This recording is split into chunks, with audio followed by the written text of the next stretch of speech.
many people in Gaza, and I don't speak for them, but we have journalists and humanitarians that are there that do speak to them, are growing increasingly frustrated with the UN.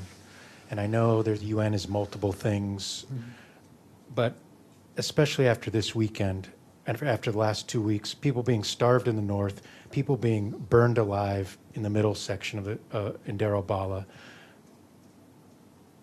You know the whole thing here. So a doctor. What's the question, Gabriel? Thank you. A doctor we spoke to said that people in Gaza have realized no one is coming to help them and no one is coming to save them. That was a doctor at Al-Aqsa Hospital today. All right, good afternoon. Let me start off with a couple of updates. First, I will start off with Gaza, then with Lebanon. We are aware of very disturbing reports about an Israeli attack on the grounds of a hospital complex in central Gaza. The Secretary General condemns the large number of civilian casualties in the intensifying Israeli campaign in northern Gaza, including its schools displacing sheltered Palestinian civilians. He strongly urges the parties to the conflict, all parties to the conflict, to comply with international humanitarian law and emphasizes that civilians must be respected and protected at all times. Humanitarian assistance into Gaza is woefully inadequate and is at the lowest level in months. The Secretary General underscores that the parties must ensure the safe and secure delivery of humanitarian assistance to those in need at the level at which they need it.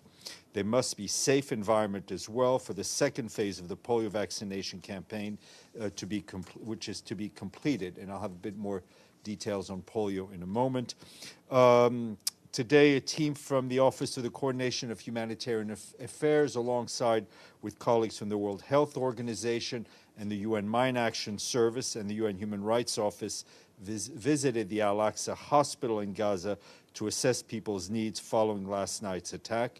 The Al-Aqsa Hospital was also meant to be used as one of the polio vaccination sites.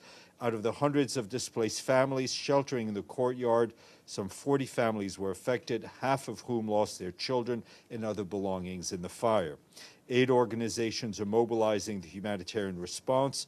Among the assistance most urgently needed are tents and tarpaulins, beddings, hygiene kits, clothing, children's supplies, kitchen kits, as well as food. The assessment noted that patients at Al-Aqsa Hospital were referred to nearby medical facilities due to influx of trauma injuries following a strike on UNRWA's school in Nuseirat. Steph, in regard to the Israeli attack of Al-Aqsa Hospital, or the tents that were around Al-Aqsa Hospital, it's the seventh time that the perimeter of Al-Aqsa Hospital has been attacked. As the Secretary General probably saw, people were burned alive. It seems like this is a little bit more than just simply disturbing.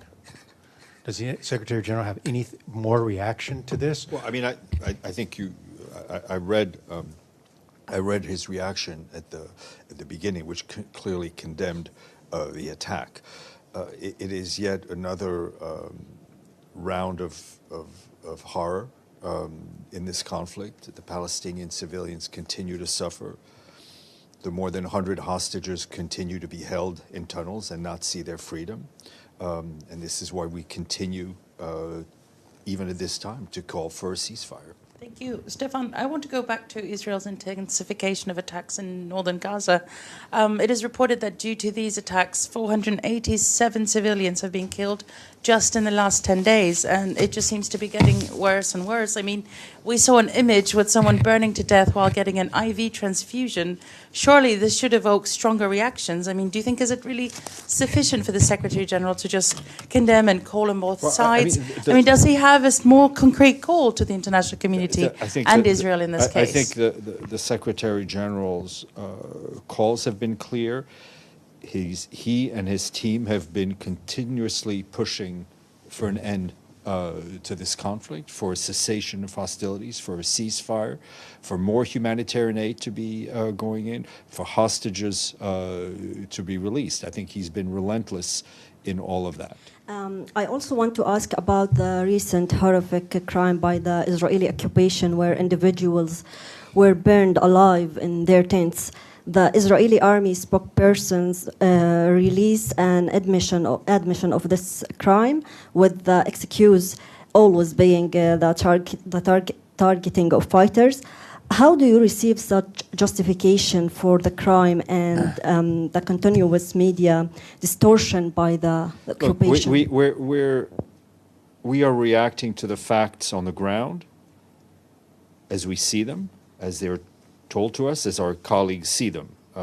We're not operating and commenting on anything else. Steph, just a couple of follow-ups. COGAT is saying 30 trucks entered through the Erez crossing today.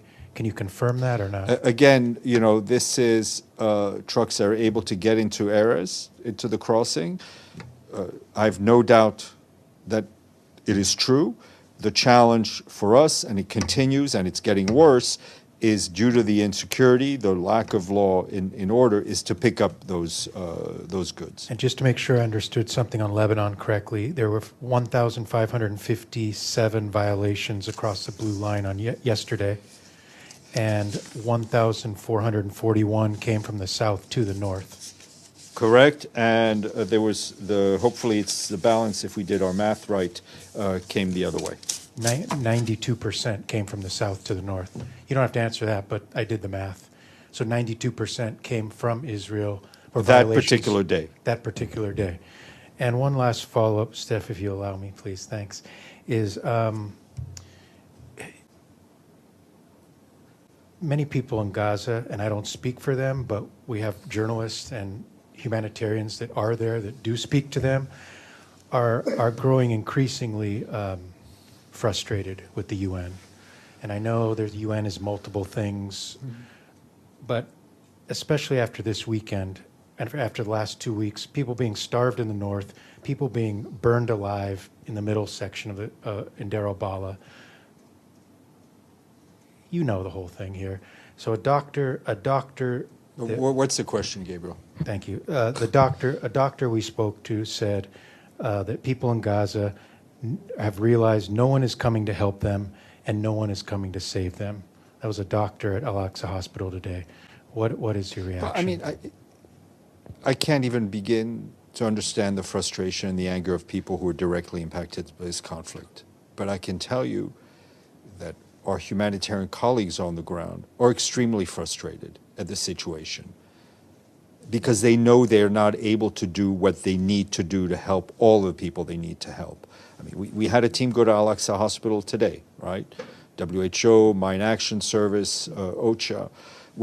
But as we've said, all of this is a drop in the bucket. All of this is humanitarian assistance through opportunity instead of large-scale assistance that we want. So we fully understand their frustration, and we're as frustrated as well because in this conflict and in other conflicts, whether it's in Sudan, we know there are so many people who need help. But because this conflict is going on, because fighting is ongoing, we're not able to reach the people that we want to reach.